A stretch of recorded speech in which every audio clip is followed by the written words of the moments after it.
We sometimes look forward to going to a new country. And then we arrive at the new country. We begin to observe things or to learn about things. And sometimes we ask ourselves, why didn't I get to know this thing, or why didn't I get to learn this thing before I came to this country? Hence the reason for this video today. Hi guys, welcome back to another video on Creators channel. I'm really excited to have you back. To my OGs, welcome back as usual. And to my new subscribers, I'm glad to have you here. Please, can we just take some few seconds to subscribe? I'll be waiting for you. Thank you for subscribing. I hope you did that. Today guys, I just want to quickly talk about 10 things I wish I knew before I came to Canada. And I actually have 9 things, but number 10 is a bonus point. So that's why I'm making it 10 altogether. Right onto the video. The first thing I would say I wish I knew before I came to Canada is the importance of having cash while coming to Canada. It is important to be financially prepared, have enough cash, like liquid cash, when coming to Canada. That's very, very important. Like, you need something to fall back on. You know, the world economy has really changed. Inflation has really affected lots of countries, and sometimes it's a bit difficult for people to get jobs when they land in Canada. So having that cash to fall back on, you see that money they would ask you to show as your proof of fund, having it is very important. It prevents stress, frustration, emotional turmoil. Guys, I've come to understand that Canada is a bit expensive, and having that money would really help you to settle down as fast as possible before you are able to secure a job. The next thing I really wish I knew before I came to Canada is an in-depth study of the culture and the history of Canada. In summary, the history of the indigenous people. The indigenous people are the first settlers in Canada, the owners of the land. But there's a story to how this country turned out to be named Canada, and the things that ensued from when other nationalities came into this country and tried to take away the land, the things they did to their children, and all of those things. There is a whole lot of story to this. Like, I find myself yearning to learn more. I go to YouTube to watch documentaries, Google to check things. Recently, I went to a place where the British people that came into this country years ago settled. It's called Fort Edmonton Park. I saw history there, history that has been preserved, and I find myself yearning to learn more about it. Maybe because there's a history of slavery in Africa. I come to Canada and I discover that something that is a bit related to what happened back in Africa years and years ago also happened here in Canada, and that's of real interest to me. And I also see these people, the natives around. I've also got to see the effect of colonialism, not only on the generations of those days, but also on generations down the line, how it affected them, taking away their children, their land. Anyways, I don't think it's late, because when you seek knowledge, you'll find, right? And I hopefully, as I seek knowledge to know more about this history, I find great information.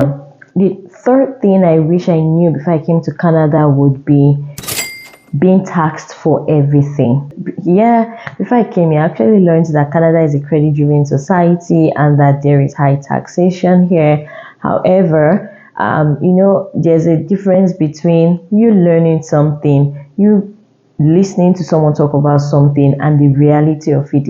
You go to buy groceries, you get taxed. You go to buy food, you get taxed. You go to buy something as small as a muffin, you get taxed. You go to buy a jar of milk, you get taxed. Think about it. You basically get taxed for everything. You accumulate interest in your savings account, you get taxed. Everything you can think of. And then when you're making inquiries, you get to ask them, so what's the final price? Like, what is the cost after tax? That's one thing I wish I really took time to study, to know about before I came to Canada. Now on to the fourth thing I wish I knew before I came to Canada. The fourth thing I wish I knew before I came to Canada is the extent to which weed is legalized here in Canada. Guys, I know that back home where I come from, people smoke weed. I don't know about cannabis, but it's not a big thing. It's not legalized. Here, weed is heavily legalized. I'm tempted to believe that the government gives some kind of incentive when it comes to weed and nicotine and all of these things, because the way it is used here, it is so high, and I believe it is what has led to the number of homeless people I see on the streets. Like, it was really something I wish I knew. This was a shock for me. There's a particular area when you go there, you find that the majority of them are high on drugs, and it was a shocker for me knowing that it's not something that is prevalent where I'm coming from. It wasn't something I expected. Sometimes I go out there and I just feel like, oh, is there anything that can be done for these people? Is there any way we can take these people out of this condition? Because it's really bad when you look at them. You know that these people are going through a lot because of this thing that they take. The fifth thing I wish I really got to learn about before I came to Canada is the tipping culture in Canada. You tip. So guys, you order for food and then you pay for delivery. The person comes, delivers your food, and they give you the machine to initiate your payment. And you put your card. The first thing you see is the amount you're supposed to pay for, and then you click next. You see tipping. 15%, 10%, 3%, whatever percent, custom. So it's like an everyday thing. Go to a restaurant, you want to make payment, you're asking, the machine is prompting you to tip. You go to a store to buy maybe a drink, the machine is prompting you to tip.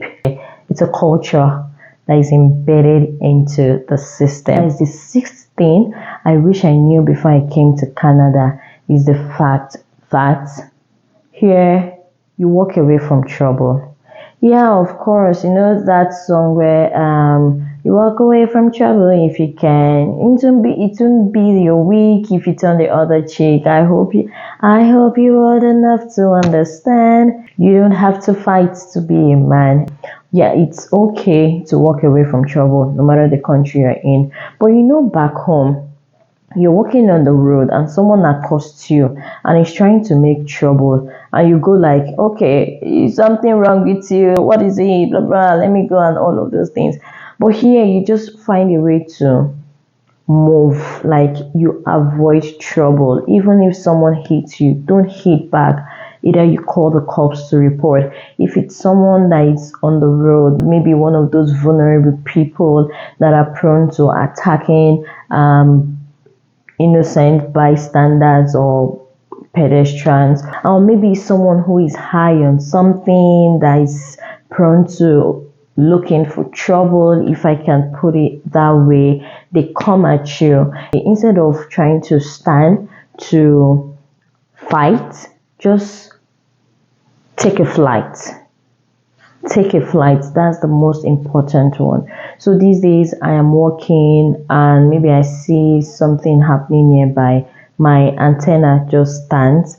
The next thing I want to do is walk away. I have come to learn that now. It's not like I've gotten into trouble, but it's something that I wish I knew, just to have at the back of my mind, because it helps one from experiencing some level of shock that would really make you feel shaken, sort of. Guys, the seventh thing I wish I knew before I came to Canada is the extent to which Canada is huge, big. Canada is big. Edmonton alone is almost like 3 states from where I come from. And Edmonton is just a city in one province in Canada. Edmonton is big. Other cities are big. Alberta is big, like it can take you 2 hours to go from Edmonton to another city in Alberta, which is just one province. Now, from the province of Alberta to the province of Ontario takes 3 hours, 3 to 4 hours by flight. Canada is big. I wish I knew this. Sometimes I go out to new places and I am overwhelmed by the beauty, by the expanse of land, by how massive Edmonton alone is, not to talk about the other part of Canada. So this is something I wish I knew before I came to Canada. The 8th thing I wish I knew before I came to Canada, just to help me get prepared mentally, is the cost of owning and driving a car. Guys, I've said it in one of my previous videos that having a car here in Canada is not a luxury, rather is a necessity. However, there is a cost that comes with this necessity. It's like a liability. Money just keeps leaving you every month just for the purpose of you owning a car. It's not even giving you money unless maybe you're using it to do Uber. But don't get me wrong, having a car is very important. But knowing the fact that you pay insurance monthly, it depends on your level of experience and how much your insurance is going to cost you. If you're going to take a car loan, you're going to pay monthly. You're going to pay that loan monthly. You have to buy gas. You will have to service your cars. During winter, you have to change winter tires. You have to buy winter tires, which is like $1,000, between $700 to $1,000. Knowing the fact that if you get a ticket, if you make an error and you get a ticket, a ticket can cost as high as $300, $400. So when you put all this money together, it gives headache. Sometimes it discourages me from thinking of owning a car here. So I wish I knew this. I think it would have helped me prepare mentally. And also there is something as you paying for parking. You can be working for a company that has an allotted parking space and you park there for free. Some people get to pay for parking. You can pay as high as $10, $15 daily for parking. The cost of owning a car can choke sometimes. Another thing I wish I had a very sound knowledge of is the fact that there is huge scam here in Canada. Sometimes the messages sound so true, and if you're not careful, like if you're not discerning, you could just fall for their trick. Then on to the 10th point, which is the bonus point. I wish I knew the extent to which networking is huge here in Canada.